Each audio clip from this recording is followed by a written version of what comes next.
Sidang jemaat yang dikasihi Tuhan, sebelum kita masuk dalam ibadah raya pada minggu sore ini, saya mengucapkan selamat sore. Shalom, sejahtera Tuhan kiranya tetap dilimpahkan kepada kita semua. Mari sebelum kita mulai ibadah kita akan tundukkan kepala sejenak untuk kita menyerahkan ibadah kita kepada Tuhan.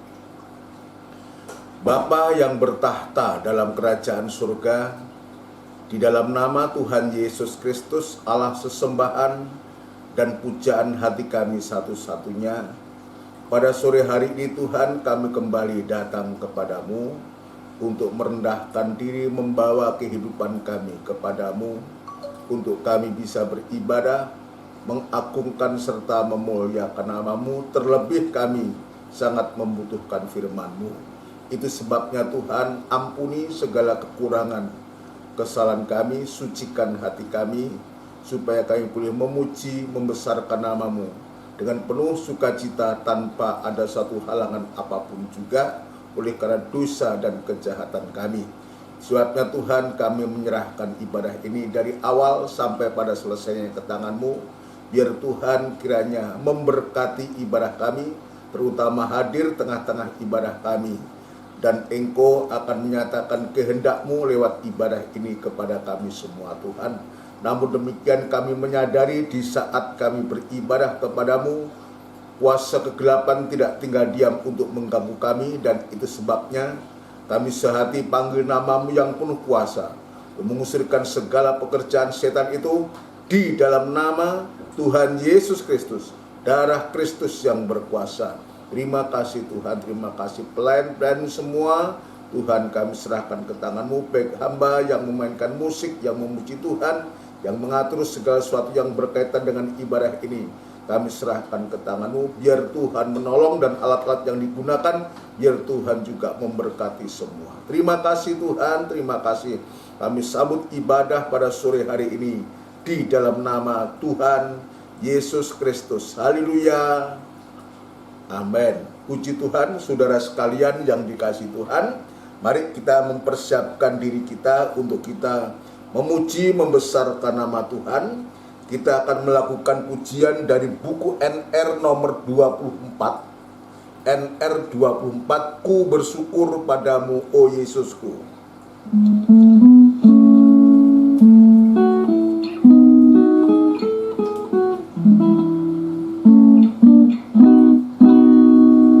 Bersyukur padamu, oh Yesusku, karena pertolonganmu kepadaku. Tiada hari tanpa mengucap syukur, si setiamu padaku. Bumi pun bergoyang dan langit pun berguncang, bukan tetap setia dan teguh janji-Mu Tuhanku. Biar gunung pun beranjak dan badai pun mengamuk, tetapi firman-Mu tetap kekal selama-lamanya. Ku bersyukur padamu, oh Yesusku, karena pertolonganmu kepadaku. Pada hari tanpa mengucap syukur, sebab kasih setiamu padaku. Bumi pun bergoyang dan langit pun berguncang, bukan tetap setia, pegang teguh janji-Mu Tuhanku. Biar gunung pun beranjak dan badai pun mengamuk, tetapi firman-Mu tetap kekal selama-lamanya. Firman-Mu tetap kekal selama-lamanya. Tetapi firman-Mu tetap kekal selama-lamanya. Puji Tuhan, saudara sekalian, pujian ini sungguh-sungguh memberikan kekuatan, memberikan dorongan dan semangat kepada kita. Apapun yang sedang kita hadapi, yang kita alami, biar kita tetap setia, pegang teguh janji firman Tuhan. Kalau kita tetap setia, pegang teguh janji Tuhan, maka juga janjinya Tuhan kepada kita pasti nyatakan. Pertolongan, pelindungan, dan pemeliharaannya sungguh-sungguh akan dinyatakan kepada kita. Apapun yang terjadi, ya, sebab firman itu kekal dan akan membawa kita pada kekekalan untuk selama-lamanya. Mari kita akan melanjutkan pujian kita dan buku NR juga. NR dari NR 149.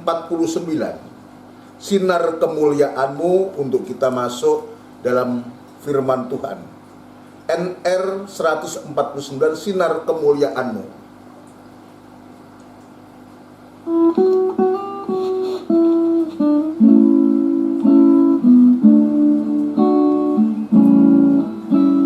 Sinar kemuliaan-Mu Bapa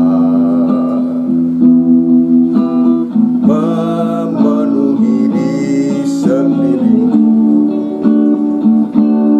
Ku rasakan hadirat-Mu, Kau tenggelamkan jiwaku. Ku ingin tetap tinggal bersama-Mu. Ku ingin tetap di sini, menikmati bait-Mu. Ku ingin tetap di sini dan indah wajah-Mu. Sinar kemuliaan-Mu Bapa memenuhi di sekelilingku.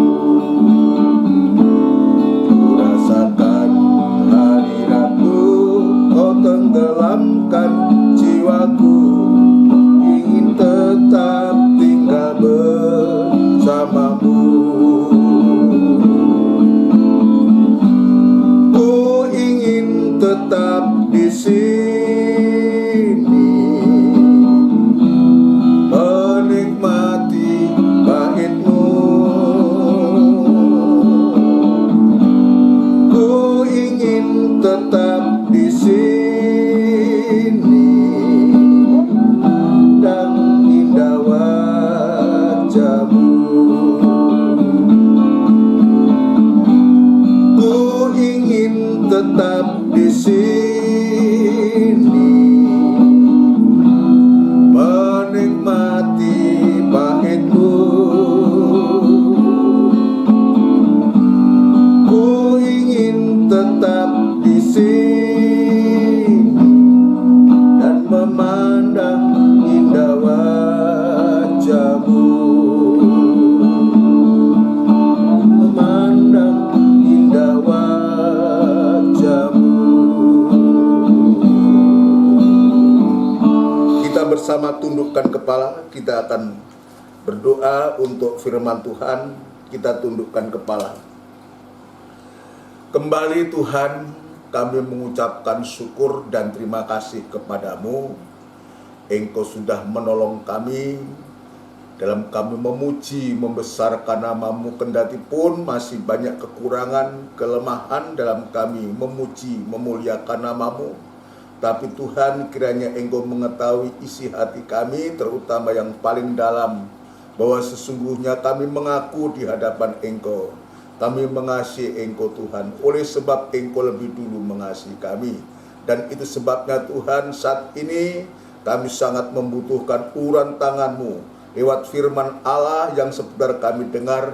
Dan urapilah firman-Mu, urapi kami sekalian dalam pengurapan yang datangnya dari Engkau Tuhan. Terima kasih Bapa, terima kasih sebab kami menyadari tanpa firman-Mu kami tidak berdaya, kami tidak mampu dan kami tidak bisa. Tapi kami meyakini jika firman-Mu Engkau berikan, Engkau bentangkan kepada kami, maka firman Allah itulah Tuhan yang akan memberikan kemampuan kepada kami untuk kami tetap setia beribadah di dalam bait-Mu Tuhan sampai Engkau datang yang kedua kali. Itulah Tuhan yang menjadi kerinduan hamba, yang menjadi kerinduan sidang jemaat-Mu semua Tuhan. Itu sebabnya sekali lagi berfirmanlah kepada kami, dan kami siap untuk mendengarkan firman-Mu. Gereja-gereja lain yang bersamaan beribadah semacam di tempat ini, ya Tuhan, kiranya Tuhan juga memberkati seperti Engkau memberkati kami di sini. Berikan firman-Mu, berikan pembukaan firman-Mu kepada hamba-hamba-Mu supaya betul-betul sidang jemaat boleh mengalami kebangunan rohani. Urapan yang sama Tuhan Engkau nyatakan seperti Engkau sudah mengurapi kami semua di sini Tuhan. Terima kasih Tuhan, terima kasih. Hamba tetap berserah diri kepadamu. Biar kemurahan dan belas kasihan-Mu tetap Tuhan nyatakan kepada hamba untuk mampu menyampaikan firman-Mu dengan benar dan murni, supaya sungguh firman Allah ini merupakan pernyataan kasih-Mu kepada kami, dan sekaligus Tuhan akan memberikan pertolongan yang ajaib kepada kami, sekaligus pula untuk menyelesaikan segala masalah persoalan yang sedang kami hadapi di hari-hari ini Tuhan. Terima kasih Bapa di surga, terima kasih sidang jemaat-Mu yang saat ini ada di rumah-rumah. Ya Tuhan, kami mendoakan kiranya Tuhan juga memberikan damai sejahtera-Mu, ketenangan, memberikan hati yang rindu kepada jemaat-Mu untuk selalu merindukan perkataan-Mu Tuhan. Terima kasih Bapa, terima kasih, dudukkan kami semua dengan baik dan kami siap untuk mendengarkan firman-Mu. Di dalam nama Tuhan Yesus Kristus kami alaskan doa dan sembahyang kami. Haleluya. Amin. Puji Tuhan saudara sekalian. Sekali lagi sebelum lanjut dalam pemberitaan firman Tuhan, kembali saya mengucapkan selamat sore, shalom. Sejahtera Tuhan kiranya tetap dilimpahkan kepada kita. Kita bersyukur, kita berterima kasih kepada Tuhan. Tuhan sudah memberikan waktu dan kesempatan, dan sampai hari ini ya pertengahan bulan Maret ini, saku ya tanggal 14 ini merupakan ibadah raya, dan kita masih bisa merayakan ibadah yang juga diberkati oleh Tuhan. Kita berdoa juga untuk gereja-gereja lain supaya juga diberkati Tuhan, memakai hamba-hamba Tuhan dalam pemberitaan firman Allah, sehingga setiap sidang jemaat yang saat ini baik menjalankan ibadah pagi atau siang atau sore atau malam sekalipun, maka sama-sama diberkati oleh Tuhan lewat firman-Nya, ya, untuk janji-janjinya itu sungguh-sungguh pada akhirnya sidang jemaat bisa mengimani, maka tinggal menunggu saatnya untuk apa yang diimani itu akan menjadi suatu kenyataan dalam setiap kehidupan dari anak-anak Tuhan, sidang jemaat Tuhan yang mengharapkan hadiratnya itu dalam setiap ibadah-ibadah yang Tuhan sudah nyatakan kepada kita semua. Puji Tuhan, saudara sekalian, kita akan lanjut dalam pemberitaan firman Allah, dan kita masih membahas tentang Wahyu pasal 12 bagian-bagian yang terakhir, suatu bagaimana ya tampilnya gereja sempurna, tampilnya mempelai wanita Tuhan itu dalam cahaya kemuliaannya, ya, dalam 3 cahaya berpakaian matahari, ya, berpijakan bulan di bawah kakinya, dan mahkota 12 bintang, ya, daripada yang menjadi mahkotanya ini sungguh-sungguh, ya, bagaimana terang itu menjadi sempurna, terang dari Allah Bapa, terang dari Anak Allah, terang dari Roh Kudus itu menyatu dalam pribadi gereja sempurna atau mempelai perempuan Tuhan. Tetapi di situ pun juga ternyata kita bisa melihat adanya terang yang palsu, terang yang lain yang dia juga tampil di langit, saku. Itulah ular naga merah padam yang berkepala 7, ya, bertanduk 10 dan bermahkotakan 7 mahkota itu, saku. Ya, sungguh-sungguh menjadi semacam ya memprovokasi demikian, dan tujuan provokasi itu bukan hanya sekedar provokasi, tapi sungguh-sungguh ingin menghancurkan. Mulai dari ekornya itu dia menyeret sepertiga bintang satu, dan mengancam kelahiran anak laki-laki itu, dan juga mengancam perempuan itu satu.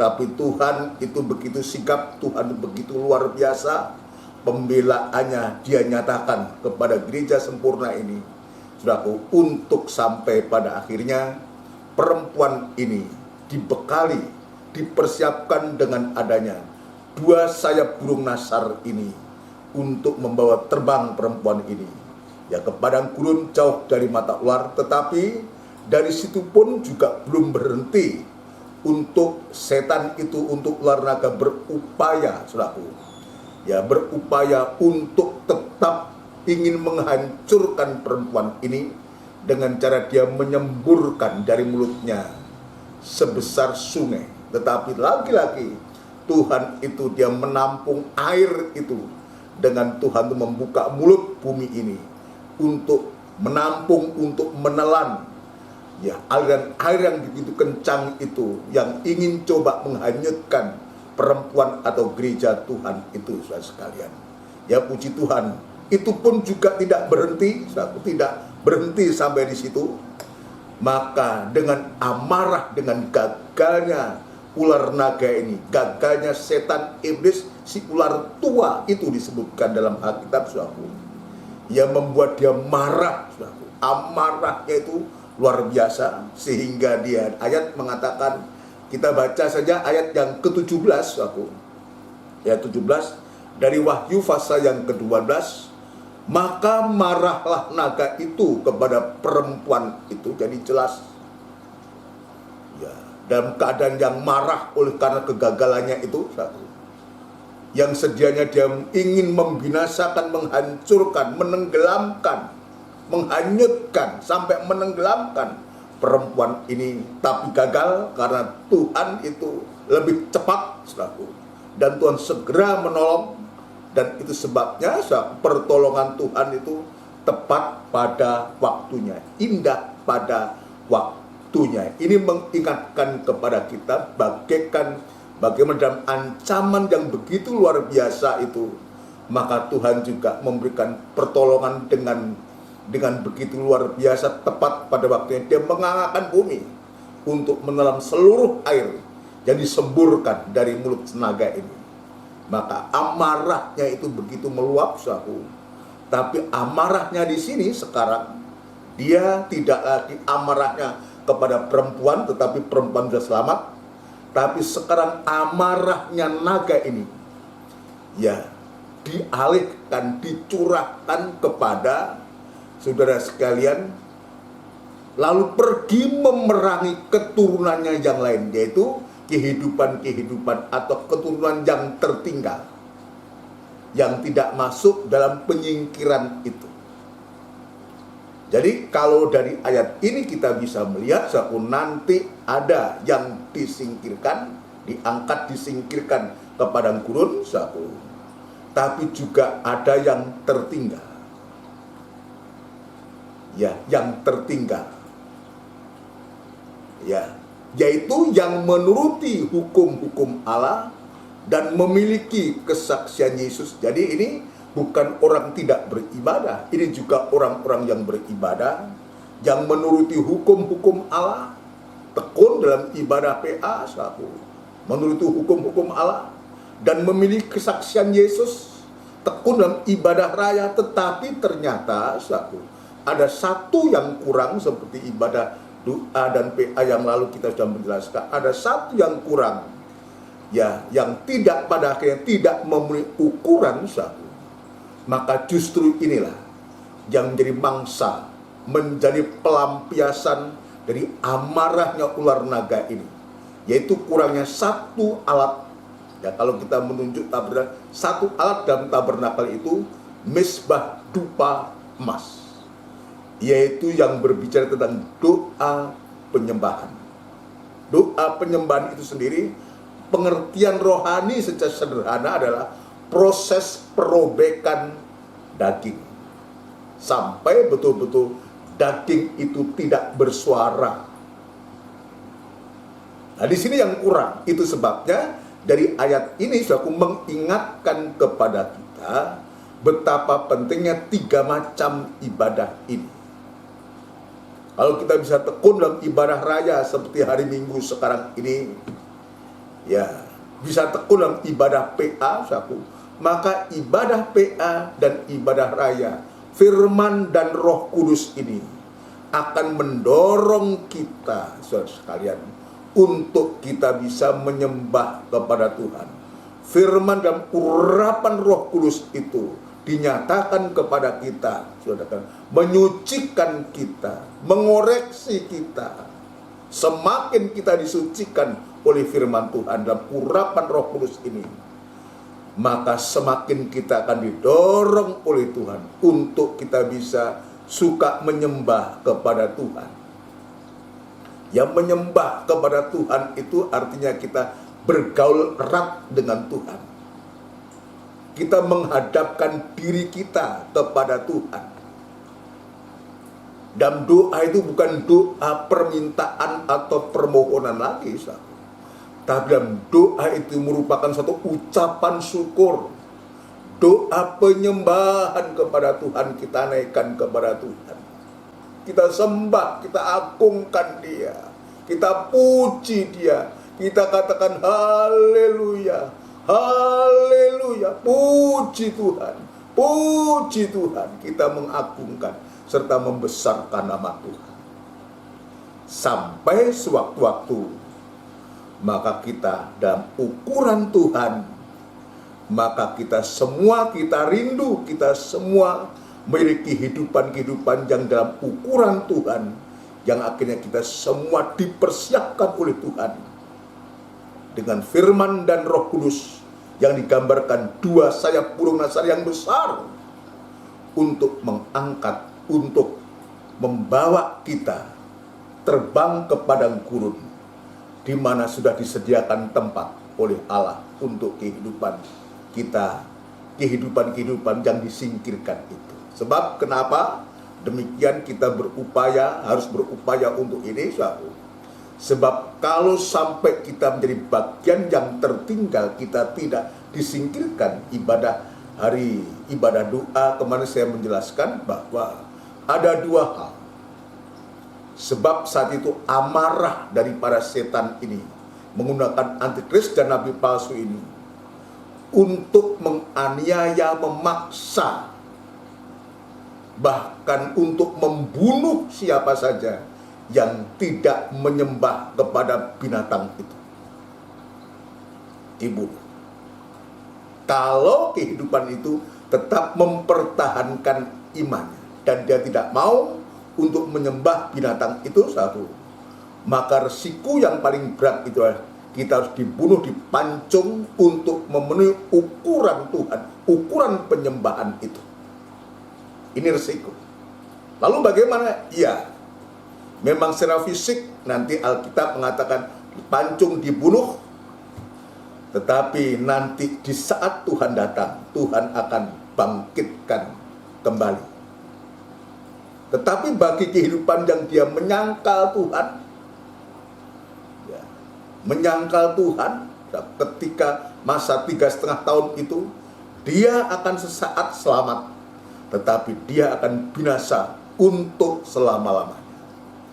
Nah, itu sebabnya sekarang saya, sidang jemaat dan kita semua berupaya, ayo menekuni ibadah-ibadah yang Tuhan sediakan ini sampai kita betul-betul memenuhi ukuran Tuhan dan kita dibawa oleh Tuhan, ya, dilengkapi oleh Tuhan dengan 2 sayap yang besar itu untuk kita disingkirkan selama 3,5 tahun di masa antikris itu, sambil menunggu Yesus datang yang kedua kali.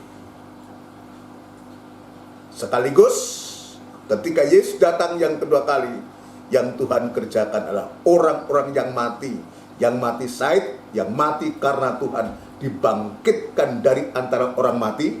Inilah yang namanya kebangkitan yang pertama, saudara sekalian, untuk kita bersama yang masih hidup, yang disingkirkan tadi, dibawa oleh Tuhan naik ke awang-awang yang permai untuk kita masuk kepada zaman yang baru, zaman 1000 tahun kerajaan damai. Dan betul-betul kerajaan itu damai di bumi ini, damai. Sebab kenapa? Sebab saat itu iblis sudah dirantai juga selama 1000 tahun, saudaraku sekalian, dalam Wahyu pasal 20 itu disebutkan. Dan setelah itu masa 1000 tahun selesai, iblis dilepaskan sesaat, dilepaskan untuk dihukum, saudaraku. Maka gereja Tuhan akan masuk dalam kehidupan yang kekal sampai kekal di kota Yerusalem yang baru, kota yang kekal untuk selama-lamanya. Puji Tuhan, itu sebabnya saudara sekalian kita bersyukur, kita berterima kasih kalau Tuhan lewat ibadah ini menyatakan firman-Nya untuk kita, memberitahu kepada kita, mengingatkan kepada kita untuk supaya di hari-hari ini kita tidak lengah, sekalipun kita dalam suasana pandemi ini tetap kita waspada dan tidak lengah. Jangan sampai karena situasi ini membuat kita lengah sehingga kita tidak bisa beribadah, tidak bisa menyembah kepada Tuhan. Mari kita akan periksa. Di sini tadi saya mengatakan dalam amarah itu dia memburu benih yang tertinggal. Jadi amarahnya ini luar biasa. Ya, amarah ini. Dan seringkali tanpa kita sadari suatu karakter. Jadi amarah ini juga salah satu karakter daripada setan. Bukan hanya dia ada sebagai pembunuh sejak semula dan bapa pembohong, tapi dia juga amarah, pemarah ini. Ini karakter daripada setan itu sendiri. Dan itu, saudaraku, karakter ini pernah ada pada salah satu manusia, saudaraku. Karakter marah ini, marah yang pada akhirnya dia membunuh ini, karakter setan ini ada pada manusia yang namanya Kain. Kain, saudara sekalian. Jadi karakter ini, ya, karakternya setan ini masuk dalam pribadi Kain, sehingga dia membunuh adiknya. Memang ayat mengatakan bahwa Kain ini berasal dari si jahat, ya, berasal dari si jahat. Coba kita akan membaca dulu lagi, saudaraku, dalam 1 Yohanes pasal yang ketiga, saudaraku. Ya. 1 Yohanes pasal yang ketiga, untuk supaya kita tahu kenapa ya kok Kain punya karakter yang semacam itu pada akhirnya dia membunuh. Ini marahnya juga luar biasa. Ini, saudaraku. Ya, nanti saya akan tunjukkan ini. Kepada siapa Kain ini marah sesungguhnya. Kita baca dulu dari 1 Yohanes pasal yang ketiga, ayat yang ke-11 dan 12, saudara sekalian.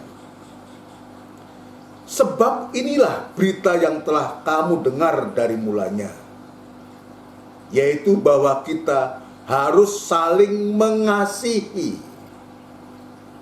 Jadi ini lawan kata dari marah atau pemarah atau suka marah-marah. Jadi karakter mengasihi ini sangat bertolak belakang dengan karakternya setan yang marah, geget, marah. Ya, kita lihat justru firman Tuhan mengatakan yaitu bahwa kita harus saling mengasihi. Kalau di antara saudara dengan saudara, sidang jemaat dengan sidang jemaat, suami dan istri, ya, anak dan orang tua, anak dengan anak yang lain, saling mengasihi, amarah itu pasti tidak ada. Kalau kita hidup saling mengasihi, maka amarah itu, kebencian, apalagi sampai membunuh, itu pasti tidak ada. Saling mengasihi karena Allah lebih dulu mengasihi kita. Sehingga kita diajarkan mengasihi Allah, juga mengasihi sesama, kan? Ya, yaitu bahwa kita harus saling mengasihi, bukan seperti Kain. Lah, artinya jangan seperti Kain, bukan seperti Kain. Jadi langsung firman Tuhan, Rasul Yohanes ini dia langsung menyimak, menyitir. Di satu sisi kita harus saling mengasihi, maka Rasul juga menunjukkan karakter tabiat dari Kain ini. Ya, bukan seperti Kain yang berasal dari si jahat dan yang membunuh adiknya. Kita lihat, berasal dari si jahat yang marah, bahkan dia membenci sampai membunuh, bahkan dia pembohong, saudara. Nah, ini mengingatkan kepada kita, nasihatnya untuk kita bukan untuk kita marah-marah atau menjadi seorang yang pemarah, tapi kita diajar untuk kita saling mengasihi.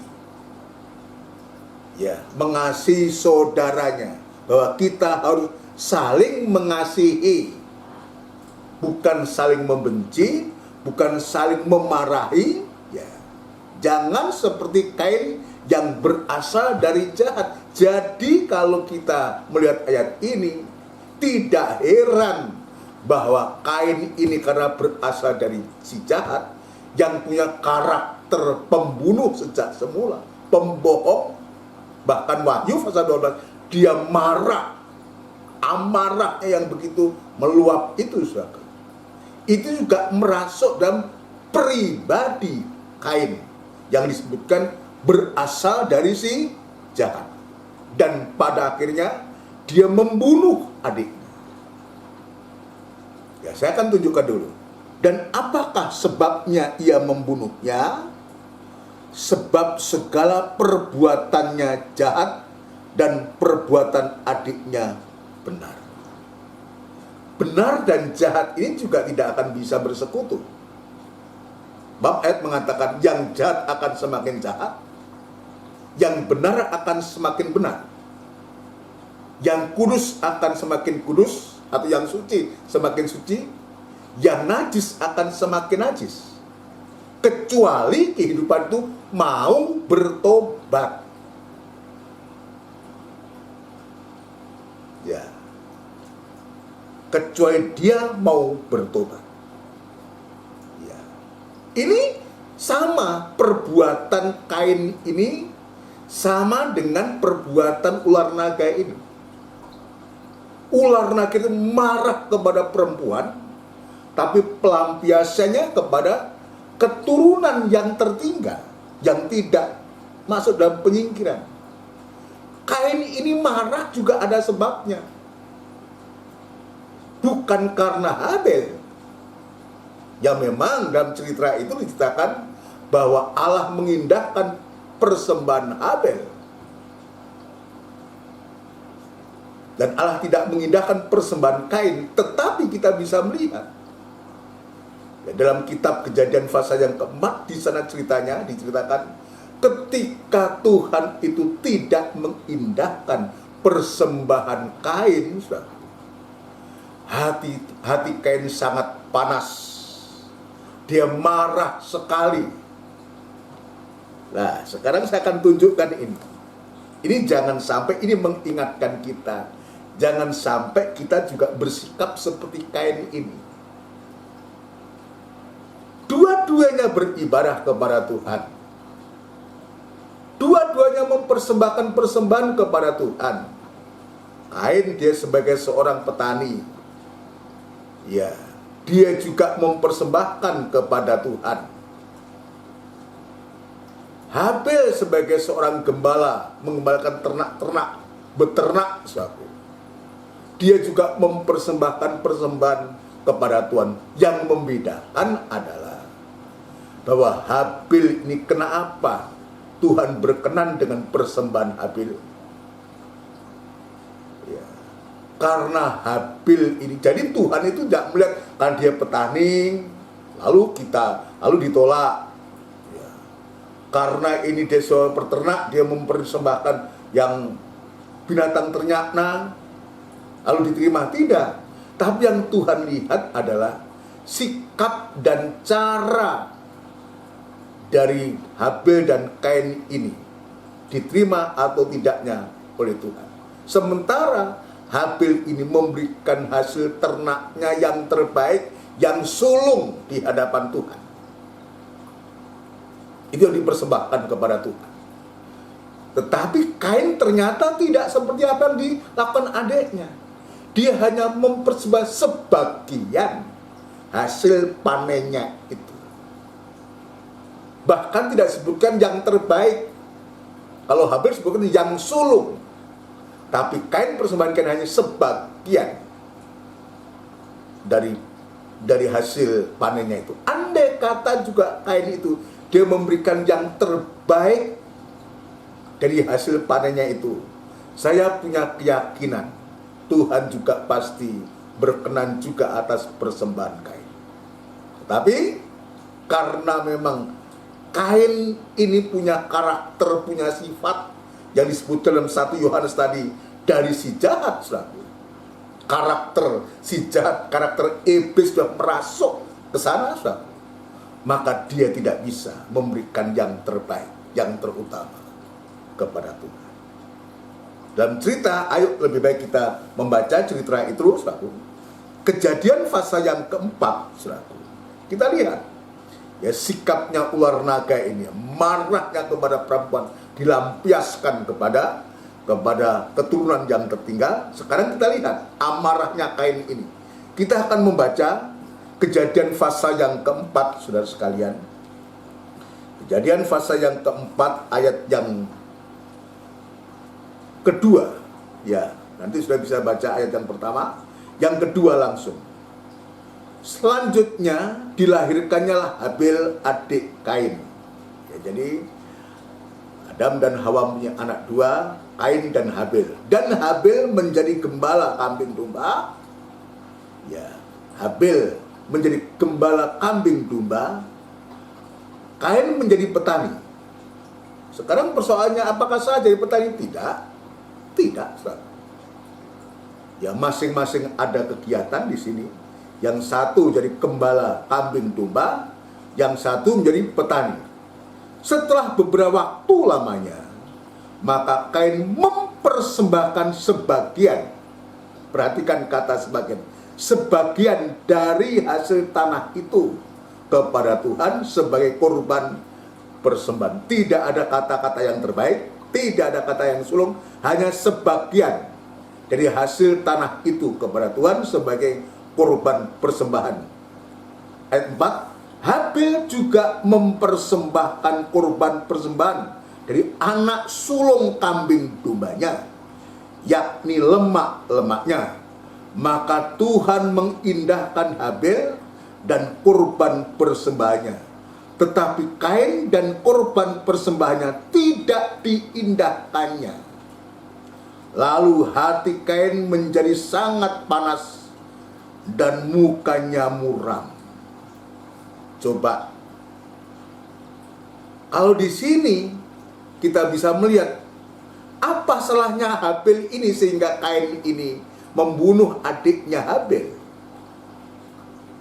Saudara sekalian, padahal ya yang memperkenan atau tidak memperkenan itu bukan Habil, tapi Tuhan. Ternyata Tuhan tidak berkenan kepada persembahan Kain. Dan Kain disebutkan menjadi sangat marah. Atau dalam ejaan sehari-hari, saudaraku, saya coba baca ejaan sehari-hari, saudaraku, ayat yang kelima. Ayat yang kelima ya. Tetapi menolak Kain dan persembahannya. Kain menjadi marah sekali. Ya, kalau dalam ejaan perjanjian baru, saudaraku, disebutkan hati Kain menjadi sangat panas dan mukanya muram. Tapi di sini disebutkan ya, Kain menjadi marah sekali dan mukanya geram atau muram. Nah, sekarang pertanyaan buat kita, sesungguhnya Kain ini marah kepada siapa? Kalau saya melihat baca ayat ini bukan kepada Habel sesungguhnya. Amarahnya itu terutama tidak tertuju kepada Habel, tetapi kepada yang memperkenan atau tidak memperkenan, yang tidak memperkenan. Amarahnya itu, panas hatinya itu sebetulnya ditujukan kepada Allah, di mana Allah tidak berkenan dengan persembahan Kain ini. Dan kita bisa melihat dengan marah sekali itu, dengan hati Kain yang menjadi sangat panas itu, otomatis dan mukanya muram. Mana ada orang yang marah sekali lalu mukanya senyum? Tidak ada. Mukanya kalau marah sekali, panas, ya, hati Kain menjadi sangat panas. Maka seperti Wahyu pasal 12 mengatakan, naga merah padam. Ular naga merah padam. Jadi orang marah itu yang sering kita bisa lihat matanya, sorot matanya, mukanya kan merah padam begitu. Ya, seperti ular naga ini. Marah, panas. Kain sudah marah terhadap Tuhan. Dan itu sebabnya Tuhan juga bertanya. Ya. Firman Tuhan kepada Kain ayat 16. Mengapa hatimu panas dan mukamu muram? Apakah mukamu tidak akan berseri jika engkau berbuat baik? Tetapi jika engkau tidak berbuat baik, dosa sudah mengintip di depan pintu, ia sangat menggoda engkau. Dalam ejaan sehari-hari, ini jelas ditunjukkan. Ya, maka berkatalah Tuhan kepada Kain, mengapa engkau marah? Mengapa mukamu geram? Jika engkau berbuat baik, pasti engkau tersenyum. Tetapi jika engkau berbuat jahat, maka dosa menunggu untuk masuk ke dalam hatimu. Dosa hendak menguasai dirimu, tetapi engkau harus mengalahkannya. Tuhan tahu dia marah. Kain marah sekali kepada Tuhan. Tapi karena memang dia perbuatannya tidak baik, tapi Tuhan mengingatkan kepada Kain. Ya. Mengingatkan kepada Kain. Kata Kain,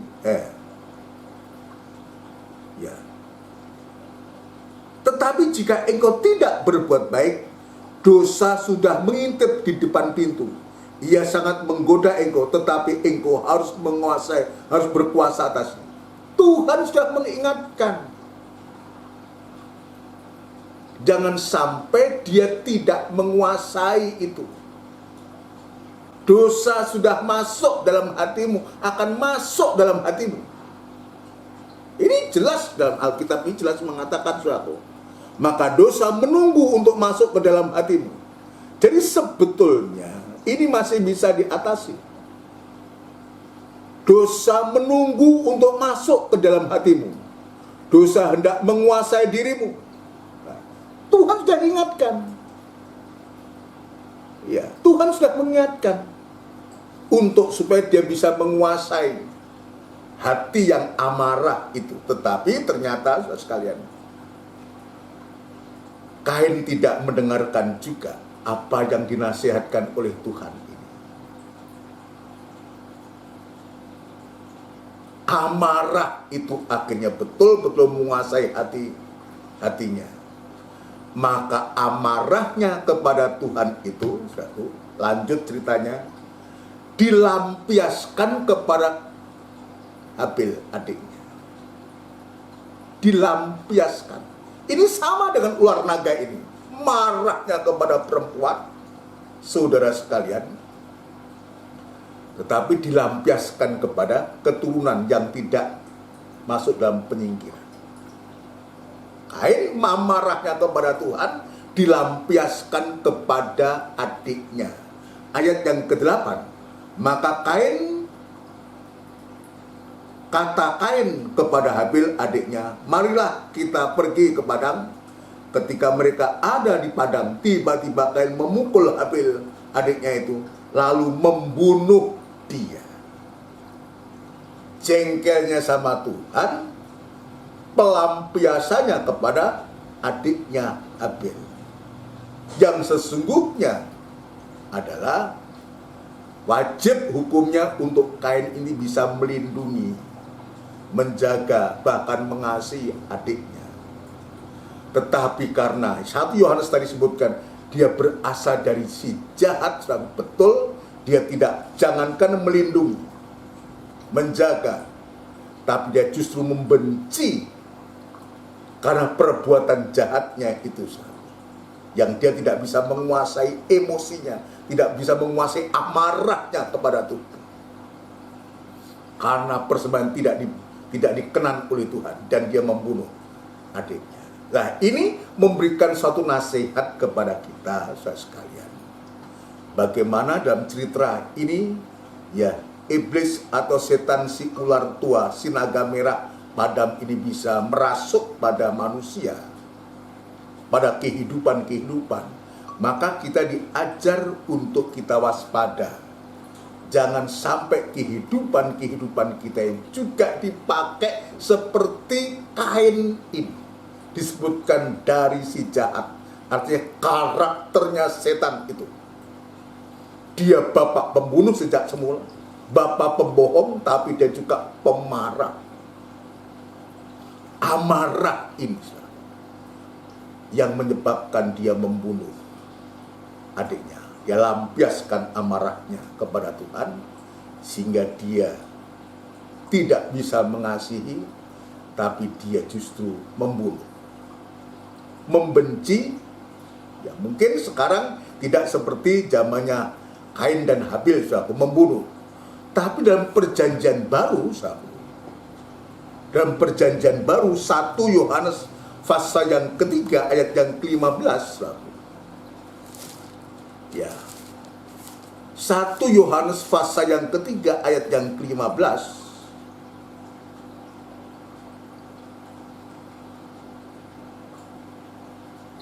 Ayat yang ke-15.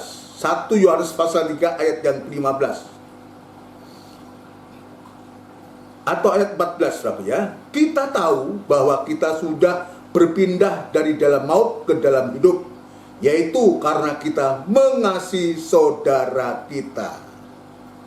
Tadi ayat di atasnya menceritakan bahwa Kain itu berasal dari si jahat, yang dia tidak bisa mengasihi, melindungi, menjaga adiknya, tapi dia membunuhnya. Ya. Barang siapa tidak mengasihi, ia tetap di dalam maut. Setiap orang yang membenci saudaranya. Lah, ini. Kalau zaman dulu, Kain dia membunuh Habil adiknya. Secara fisik memang dibunuh dia. Tetapi dalam perjanjian baru ini disebutkan, setiap orang yang membenci saudaranya adalah seorang pembunuh manusia.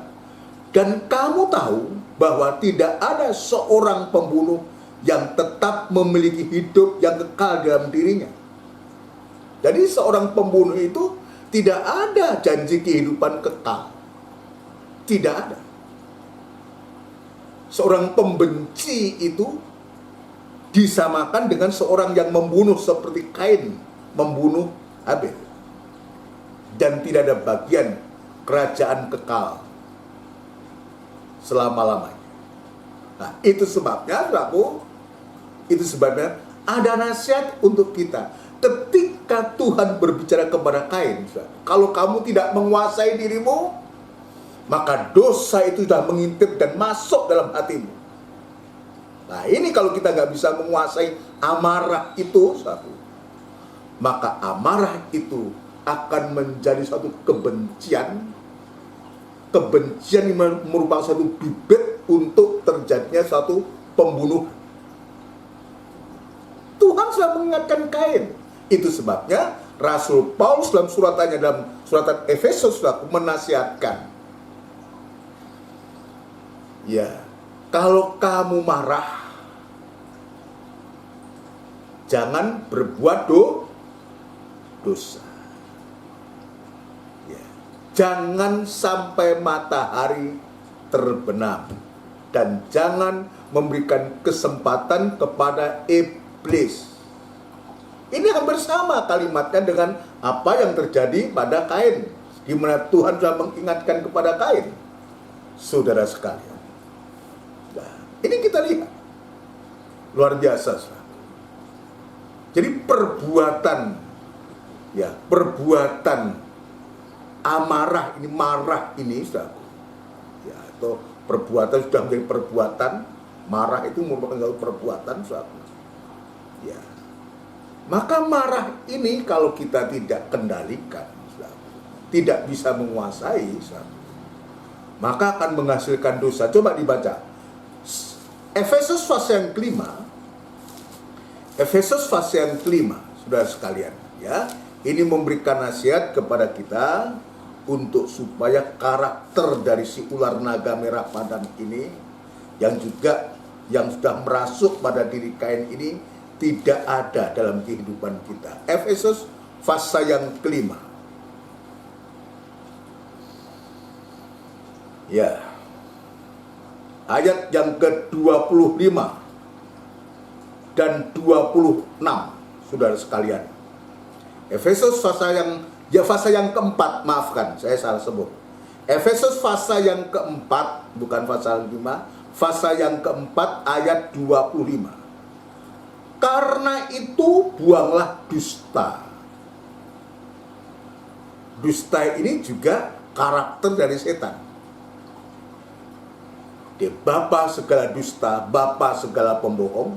Karena itu buanglah dusta dan berkatalah benar seorang kepada yang lain, karena kita adalah sesama anggota.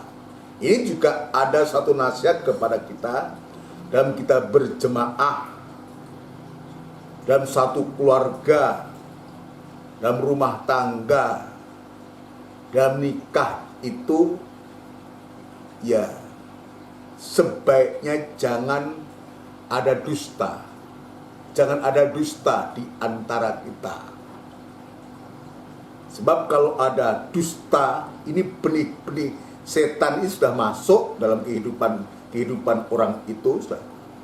Makanya Paulus mengatakan, buanglah dusta, tapi kita berkata benar, seorang dengan yang lain, seorang kepada yang lain, kepada siapapun juga. Coba karakternya setan yang namanya dusta, pembohong ini kita buang jauh-jauh. Kita semua belajar benar, berkata benar atau benar seperti Yesus itu benar, suci seperti Yesus itu suci, sampai sewaktu aku menjadi sempurna seperti Dia sempurna. Terus saya bacakan, ya, apabila kamu menjadi marah. Jadi artinya kita bisa marah. Marah yang harus ada sebab kenapa marah. Ya, Kain marah karena persembahannya tidak dikenan. Marah dia sama Tuhan. Nah, apabila kamu menjadi marah, janganlah kamu berbuat dosa. Ini nasihat yang baik. Kita semua mungkin bisa marah, tapi jangan sampai amarah itu, dengan amarah itu, kita sudah dimasuki, kita sudah dipengaruhi dan terpengaruh oleh setan. Ya, seperti Tuhan mengingatkan kepada Kain untuk supaya berkuasa, jangan sampai dosa menguasai hatimu. Dan Paulus dia menulis, jangan kamu berbuat dosa, janganlah matahari terbenam sebelum padam amarahmu. Artinya, kalau kamu marah, satu, jangan sampai menimbulkan perbuatan dosa, dan segera selesaikan. Jangan sampai matahari terbenam. Matahari itu gambar kasihnya Allah. Jangan sampai kasih Allah itu tidak berlaku untuk kita. Kenapa sebutkan matahari terbenam? Yaitu kasih Allah. Kasihnya Allah itu kasih yang berkorban, di mana Yesus yang tidak salah dijadikan salah. Dia yang benar mau menanggung kesalahan kita, untuk supaya dengan Dia itu tergantung sekali di kayu salib. Dia menebus kita, membenarkan kita, untuk supaya kita bisa berkata benar. Ini tujuannya. Jangan sampai kasih Allah itu, jangan sampai matahari terbenam. Artinya segera kita ini ingat, Allah itu, ya, oleh karena kasihnya, Dia benar mau disalahkan untuk membenarkan kita. Artinya kita dibawa oleh Tuhan. Kalau kita marah, segeralah kita bisa mengatasi amarah kita, sehingga kita tidak jatuh dalam dosa. Dosa itu menguasai kita, dan kita segera untuk menyelesaikan itu kepada Tuhan, juga kepada sesama kita. Jangan sampai matahari terbenam sebelum padam amarahmu. Segera diselesaikan. Dan janganlah beri kesempatan kepada iblis. Kain memberikan kesempatan kepada iblis karena dia tidak mau mendengar suara Tuhan. Dosa menguasai Kain, yang pada akhirnya dia menjadi perbuatan. Amarah itu menjadi perbuatan, dan pada akhirnya dia betul-betul dia membunuh adiknya, yaitu Kain. Ini kita lihat bagaimana amarahnya ular naga ini, juga amarahnya Kain ini kepada Tuhan, yang pada akhirnya dia membunuh adiknya. Ular naga marah kepada perempuan, memburu keturunan yang tertinggal. Nah, ini kita diingatkan dengan ayat-ayat firman Allah ini, jangan sampai karakter ini ada pada kita. Kenapa? Sebab amarah manusia itu tidak mendatangkan kebenaran. Kebenaran apa yang dihasilkan dari orang yang marah itu? Nggak ada. Bahkan seringkali justru karena amarah ini justru menimbulkan malapetaka. Saya akan tunjukkan nanti contoh-contoh dari Alkitab untuk mengingatkan aku, mengingatkan kita semua. Kita akan membaca dalam Yakobus pasal yang kedua, saudaraku. Yakobus pasal yang kedua, kalau tidak salah, ya. Pasal yang pertama. Yakobus pasal yang pertama. Ayat yang ke-19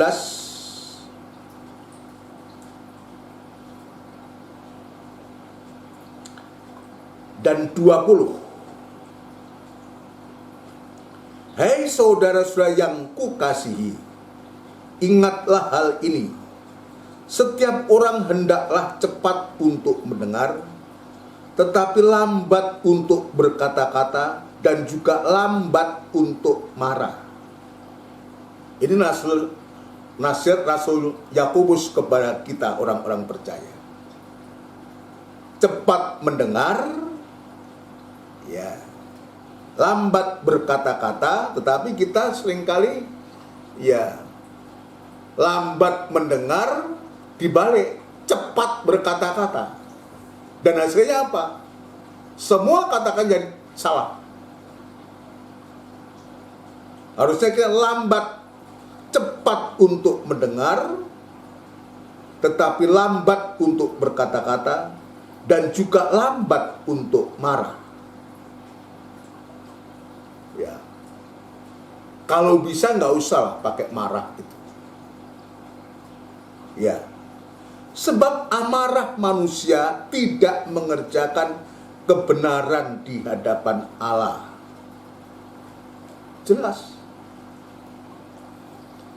Sebab amarah manusia itu tidak mengerjakan kebenaran di hadapan Allah. Orang marah kok. Orang kalau kita lihat orang marah itu kecenderungannya ya tidak mendatangkan kebenaran yang pasti.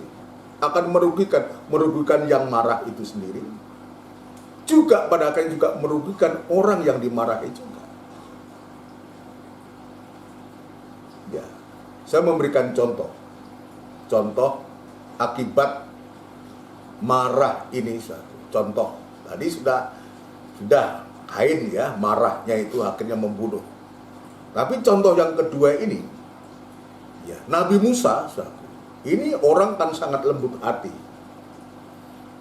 Ya, disebutkan Alkitab dalam kitab Bilangan, dia lembut hati yang pernah dilahirkan seorang wanita, seorang perempuan. Ya, tetapi Musa ini juga tetaplah manusia yang sewaktu-waktu juga bisa marah dan sangat marah. Dan akibat kemarahan Musa ini, menyebabkan dia tidak bisa masuk ke Kanaan. Dia hanya melihat kota Kanaan, tapi dia tidak bisa menjalani sendiri sampai di Kanaan. Ya, dia sampai hanya perbatasan saja. Dia lihat dari sungai Yordan saja. Dari perbatasan itu dia melihat kota Kanaan, tetapi tidak. Kenapa? Tadi Yakobus mengatakan bahwa amarah manusia itu tidak mendatangkan kebenaran Allah.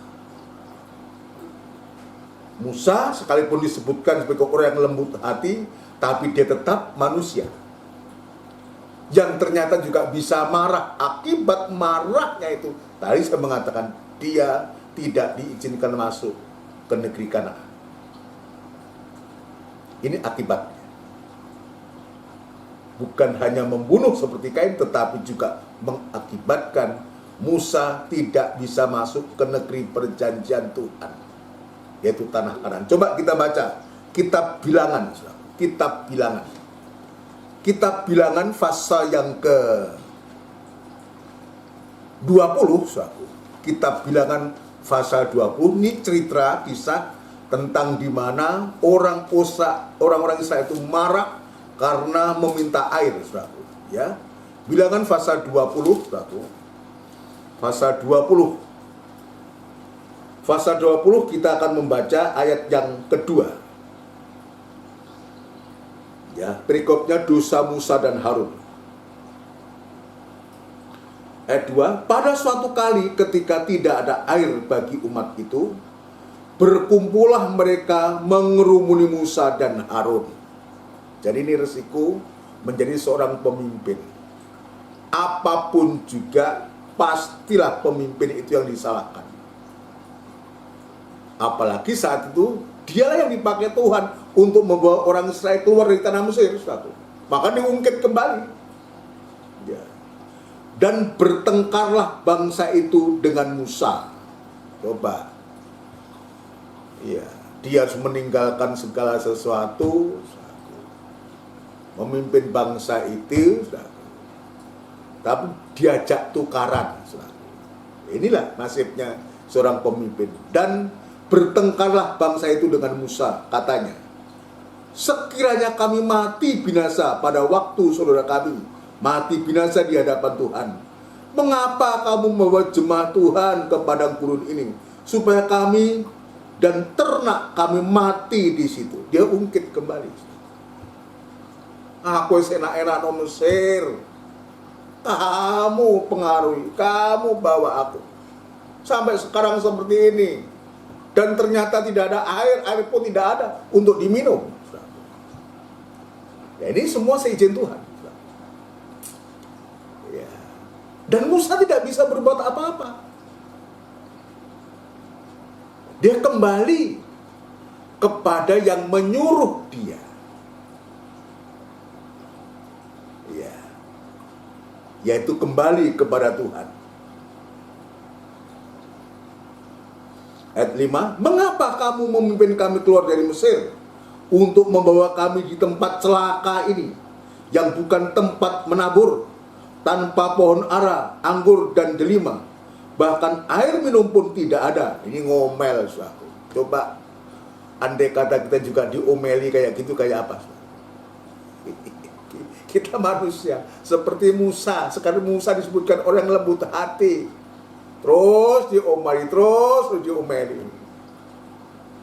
Bisa marah nggak kira-kira? Ayo, suami, istri, anak-anak, bisa ora kira-kira? Iya. Dan ternyata jawabannya saya jawab sendiri, bisa marah. Saya, bukan saudara. Saya bisa marah. Kalau terus digitukan, terus digitukan. Ya. Maka pergilah Musa dan Harun dari umat itu ke pintu kemah pertemuan, lalu sujud, kemudian tampaklah kemuliaan Tuhan kepada mereka. Dia dikeroyok. Orang yang begitu banyak menyalahkan Musa dan Harun semua. Ya Musa mau lari kemana? Tadi saya katakan, dia hanya bisa datang kepada Tuhan, kepada yang menyuruh dia. Dia datang kepada Tuhan. Kemudian tampaklah kemuliaan Tuhan kepada mereka. Tuhan berfirman kepada Musa. Ya, ini luar biasa ini.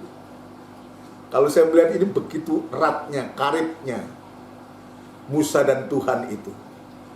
Ya, begitu dia sujud di hadapan Tuhan, ya, tampaklah kemuliaan Tuhan kepada mereka. Tuhan berfirman kepada Musa, ambillah tongkatmu itu, dan engkau dan Harun kakakmu harus menyuruh umat itu berkumpul. Ya, ambil tongkat itu. Jadi tongkat diambil bukan untuk memukul ini. Ambil, sebab itu kekuatan. Tongkat itu bicara tentang salib, saudara. Kekuatan. Ambil tongkatmu itu. Katakanlah di depan mata mereka. Jadi perhatikan, katakanlah. Jadi Tuhan tidak memerintahkan untuk memukul dengan tongkat itu. Ambil tongkat itu tapi bukan untuk mukul. Katakanlah di depan mata mereka kepada bukit batu itu, supaya diberinya air, supaya diberi airnya. Demikianlah engkau mengeluarkan air dari bukit batu itu bagi mereka, dan memberi minum umat itu serta ternaknya. Tapi karena Musa ini sudah karena terlalu diomeli begitu hebat, saudara. Saya juga tidak dijelaskan Musa itu lupa atau sengaja dia memang memukul, tidak dijelaskan. Tetapi ayat mengatakan, lalu Musa mengambil tongkat itu dari hadapan Tuhan seperti yang diperintahkannya kepadanya. Diambil tongkat itu seperti yang diperintahkan. Ketika Musa dan Harun telah mengumpulkan jemaah itu di depan bukit batu itu, berkatalah ia kepada mereka. Kita lihat, amarahnya Musa itu akan terlihat di sini. Perhatikan, ketika Musa dan Harun telah mengumpulkan jemaah itu di depan bukit batu itu, berkatalah ia kepada mereka. Jadi amarahnya sudah bisa dilihat dari kata-katanya Musa. Apa yang dikatakan? Dengarlah kepadaku, hei orang-orang durhaka. Ini kalimat yang keluar dari mulutnya Musa ini, kalimat amarah. Dengarlah kepadaku, hei orang-orang durhaka. Apakah kami harus mengeluarkan air bagimu dari bukit batu ini? Sesudah itu Musa mengangkat tangannya. Coba. Mengangkat tangan yang sedang memegang tongkat itu, lalu memukul batu itu dengan tongkatnya 2 kali. Padahal Tuhan tidak memerintahkan untuk memukul dengan tongkat itu. Tuhan hanya perintahkan, katakan kepada batu gunung itu, bukan memukul. Ya, saya ulangi. Sesudah itu Musa mengangkat tangannya, lalu memukul bukit batu itu dengan tongkatnya 2 kali, maka keluarlah banyak air sehingga umat itu dan ternak mereka dapat minum. Tetap mengeluarkan air. Sekalipun Musa tidak mengatakan tapi memukul, tetap mengeluarkan air. Tapi akibatnya, ayat 12, perhatikan.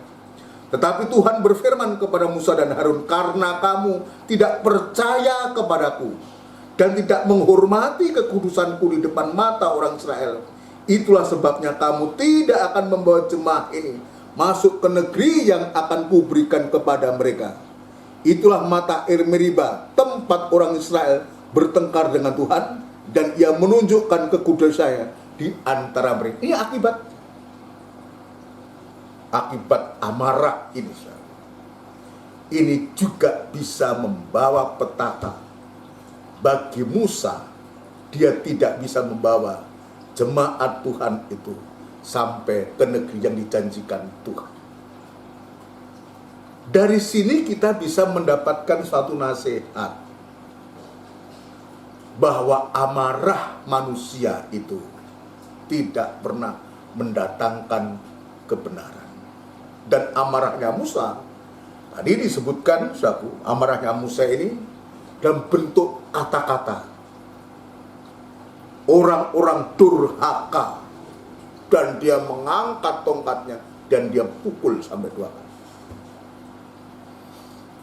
Dampaknya besar. Jadi ini, saudara, kata dengan kata-kata yang pedas, kata-kata yang keras itu, ya, kadang-kadang kita juga melakukan itu, ya, untuk seolah membela kita, membela diri kita dengan kata-kata yang begitu keras, yang tajam itu, justru tidak meredamkan, tidak menyelesaikan masalah. Biar ayat-ayat firman Allah ini memberikan nasihat kepadaku,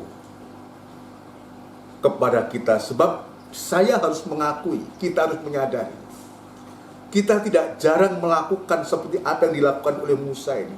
Dampaknya adalah penyesalan dan penyesalan. Akibat kita tidak bisa menahan emosi. Kenapa? Sebab amarah yang ada di dalam hati itu, seperti Kain itu, sudah diwujudkan dalam perbuatan. Kalau Kain dia membunuh.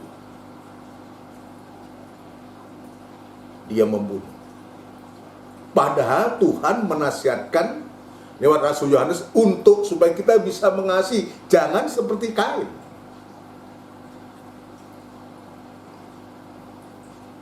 Salah satu dari perbuatan daging dalam Galatia pasal yang kelima,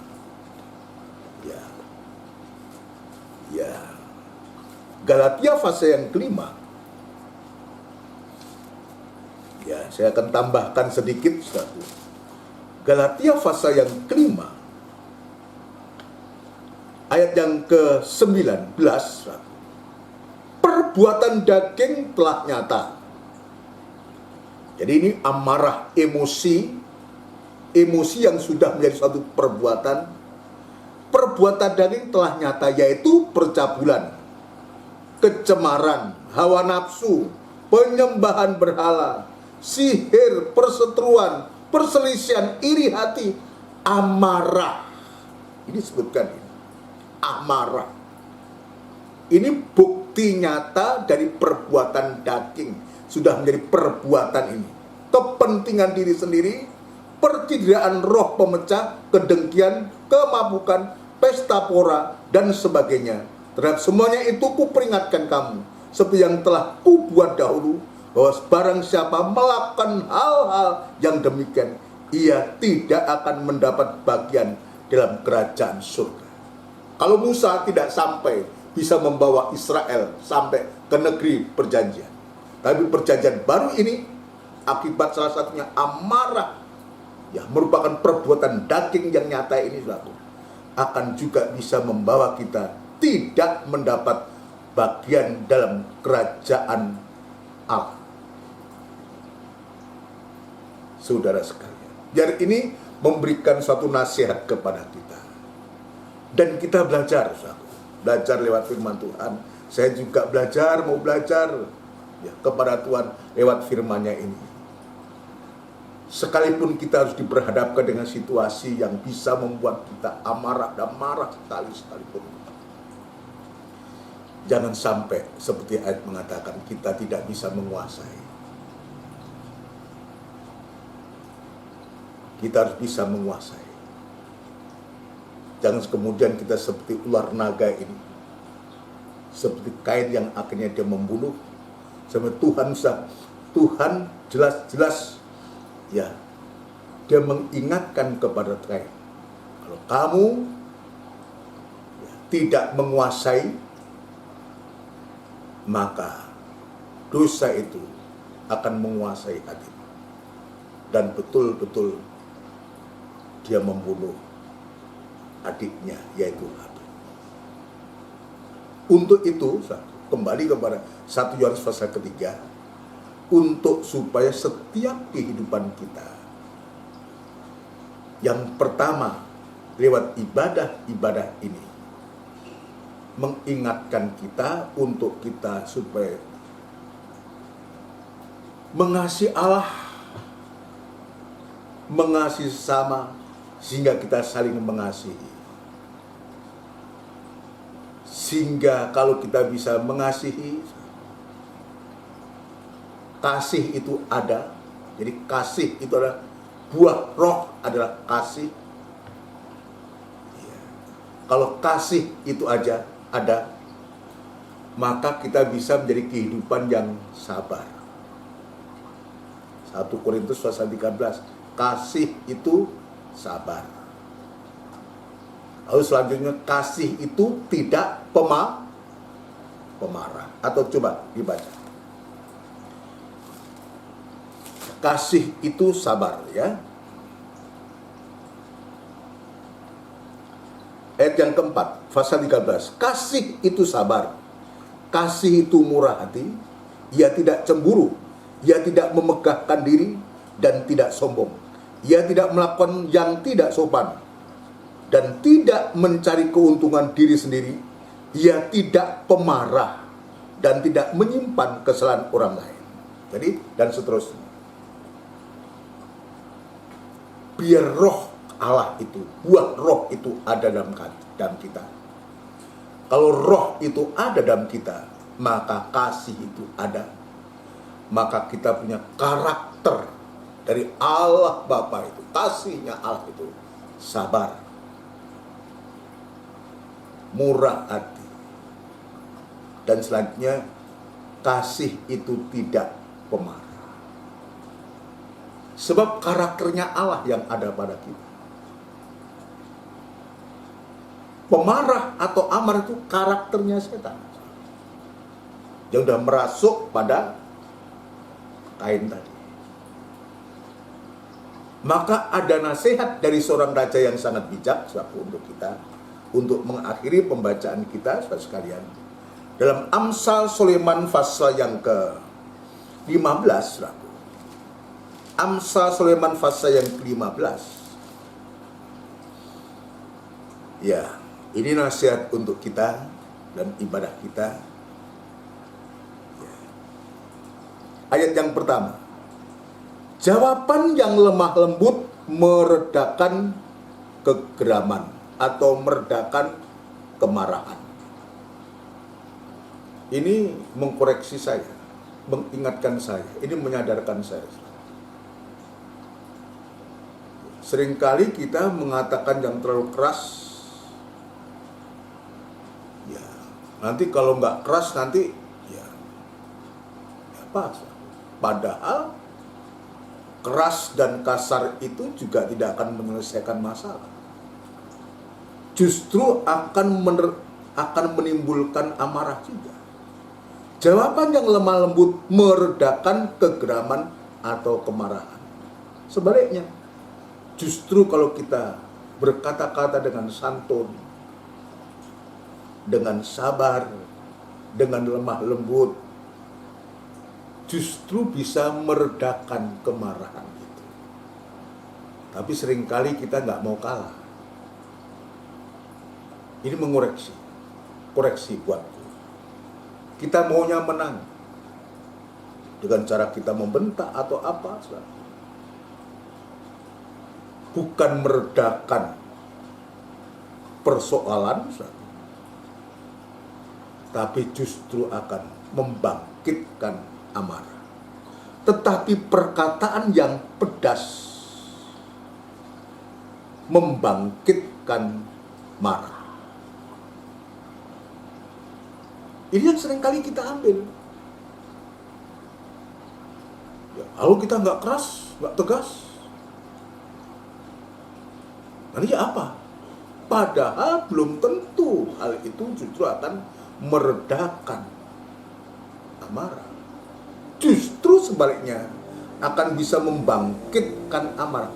Perkataan yang keras, yang pedas membangkitkan amarah. Coba kita ingat. Mungkin kita sudah pernah melakukan itu kok. Ya, kita mau jujur.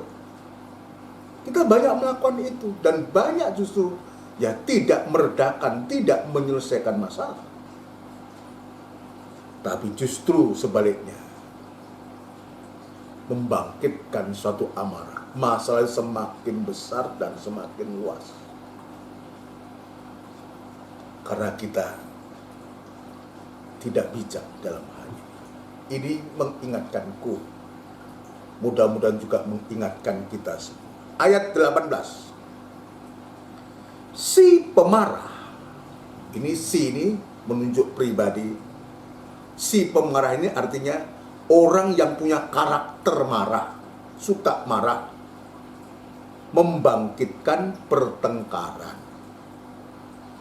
Tetapi orang yang sabar, orang yang dalamnya ada roh Allah, ada kasih Allah, disebutkan, tetapi orang yang sabar memadamkan perbantahan. Orang yang sabar itu, orang yang lemah lembut itu,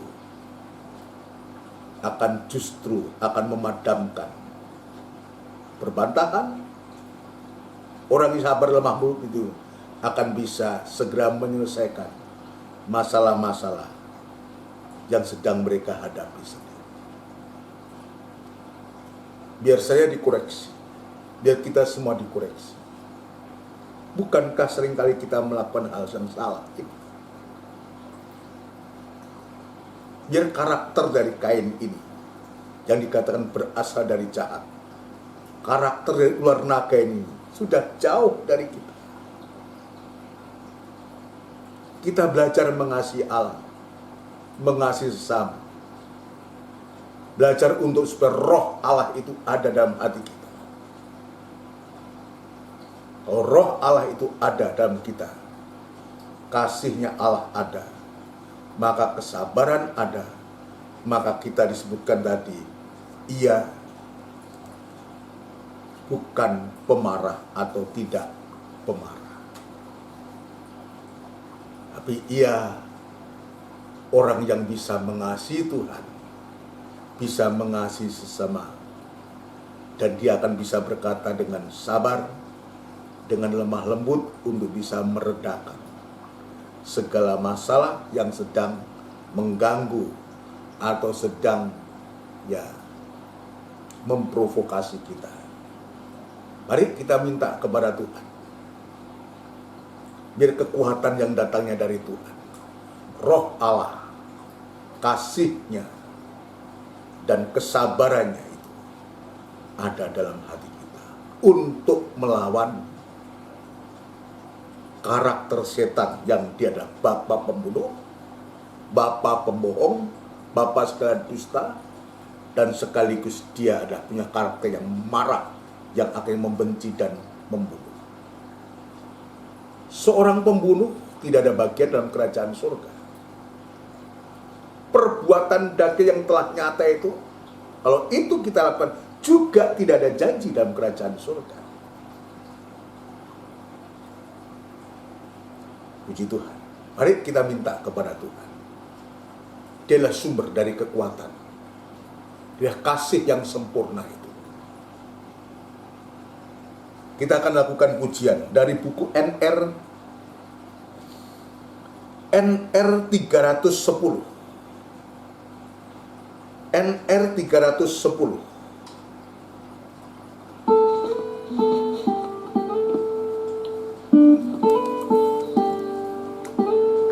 Haleluya.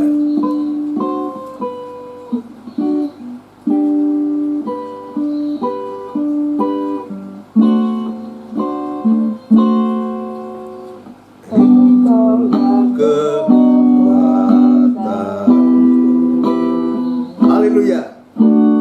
Tempat perlindunganku. Haleluya. Badai menerpa, aku tak akan goyah. Tak akan goyah. Aku tak akan goyah. Aku tak akan goyah. Kau sertaku. Haleluya.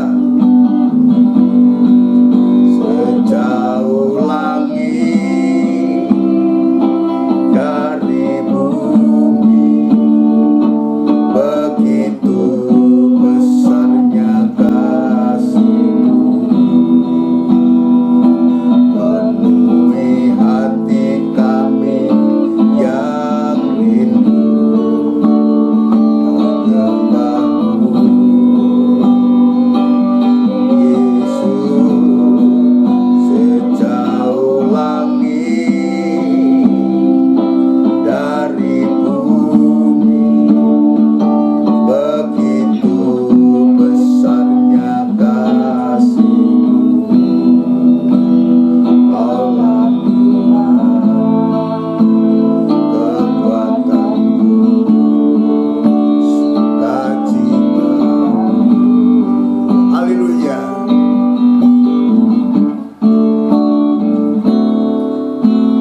Engkaulah kekuatan, tempat perlindunganku, tempat perlindunganku. Saat badai menerpa,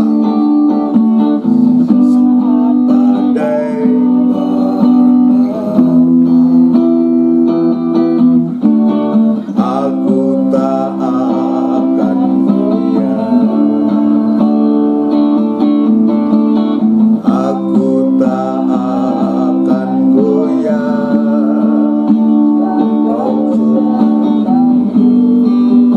Sejauh langit dari bumi, sejauh langit dari bumi, begitu besarnya kasih-Mu. Penuhi hati kami yang rindu menyembah-Mu. Yesus,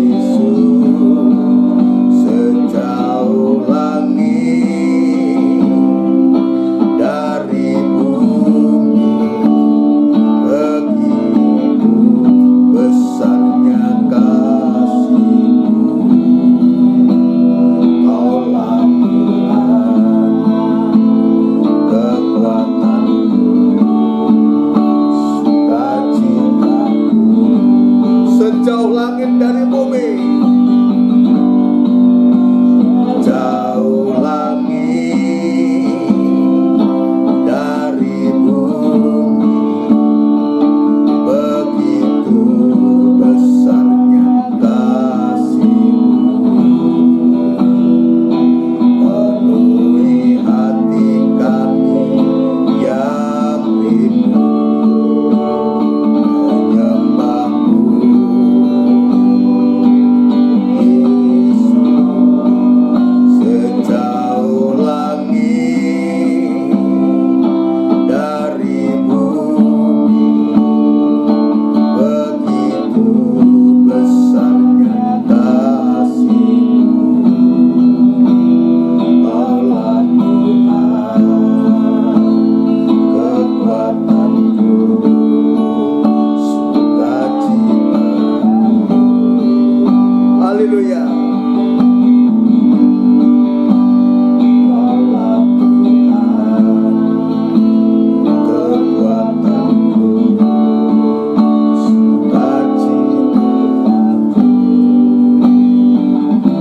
Kita bersama tundukkan kepala. Kita datang kepada Tuhan. Terima kasih Tuhan, kekuatan datangnya hanya dari Engkau. Kami lemah, kami tidak berdaya. Dan pada saat sore malam hari ini kami bersyukur, berterima kasih kepadamu Tuhan. Engkau sudah memberikan firman-Mu kepada kami, untuk supaya kehidupan kami tidak seperti Kain yang berasal dari jahat, yang punya karakter marah, amarah itu sampai dia membenci dan membunuh. Demikian pula kami tidak mau Tuhan dipengaruhi atau mau terpengaruh oleh ular naga merah padam ini yang juga marah dan melampiaskan ini kepada yang lain. Itu sebabnya Tuhan, tolong kami. Kami tidak mampu, kami tidak berdaya. Kami datang kepadamu Tuhan untuk memberi pertolongan. Biar Roh Kudus-Mu, kasih-Mu, sehingga kami boleh sabar dan tidak menjadi pemarah Tuhan. Ada di dalam hati kami untuk kami bisa mengasihi Tuhan dan mengasihi sesama kami Tuhan.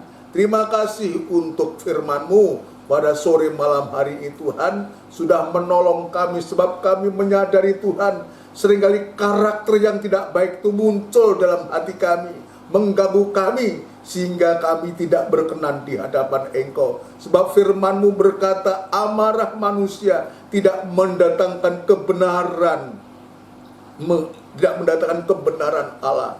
Itu sebabnya Tuhan, ampuni kami, sucikan hati kami dari roh-roh yang tidak benar ini Tuhan, yang seringkali mengganggu kehidupan kami semua. Terima kasih Tuhan untuk firman-Mu, biar firman-Mu termeterai dalam hati kami dan menjadi iman, dan kami boleh mempraktekkan firman-Mu Tuhan.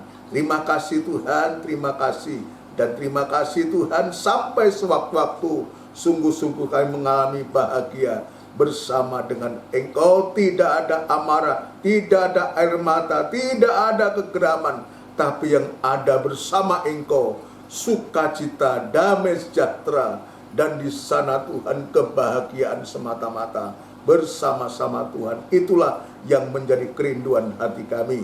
Terima kasih Tuhan untuk lawatan-Mu.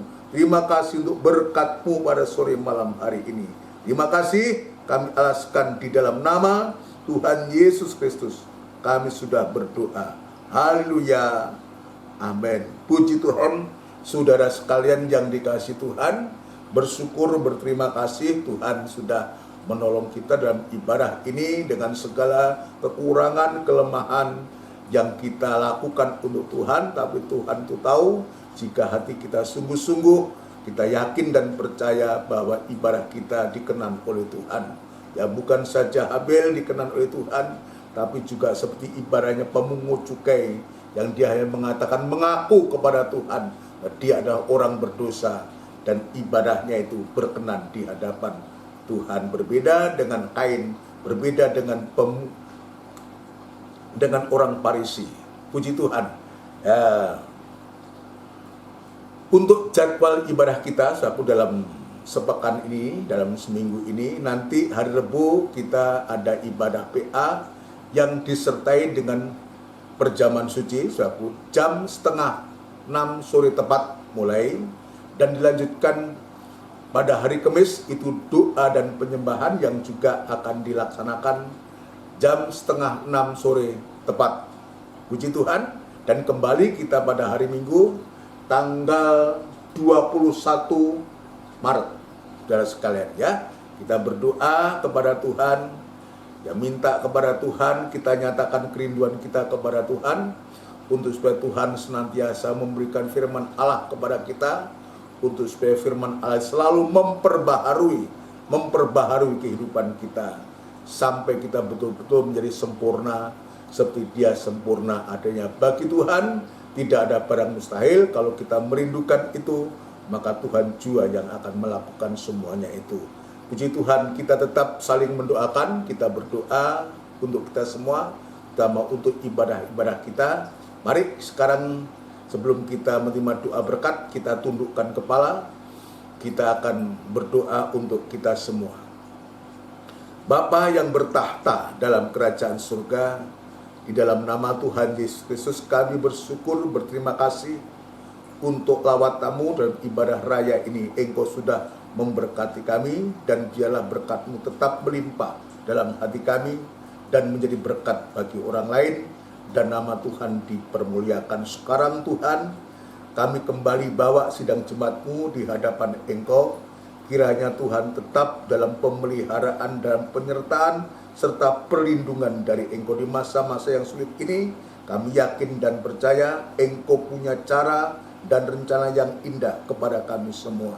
Terima kasih Tuhan kepada sidang jemaat-Mu yang dalam kelemahan tubuh, biar Tuhan memberikan kekuatan yang baru, yang sakit di rumah maupun di rumah sakit. Ya Tuhan, Engkau juga ada di sana. Tuhan jamah dan sembuhkan dengan kuasa bilur-Mu yang dalam masalah-masalah, persoalan-persoalan dalam nikah, rumah tangga, usaha, pekerjaan, biar Tuhan juga yang akan menolong dan menyelesaikan semua masalah ini Tuhan. Kami yakin dan percaya, tetap memberikan hati kami, hati yang percaya kepada Engkau, mempercayakan diri kepada Engkau, maka disitulah Engkau pasti mempedulikan kami semua Tuhan. Ada sedang jemaat yang membutuhkan pekerjaan, ya Tuhan Engkau membuka jalan. Yang sedang merintis pekerjaan baru, biar Tuhan juga serta membuka jalan pula. Yang sudah bekerja, ya Tuhan, baik di kota, di luar pulau, dimanapun saat ini anak-anak-Mu berusaha bekerja, Tuhan Engkau juga ada di sana.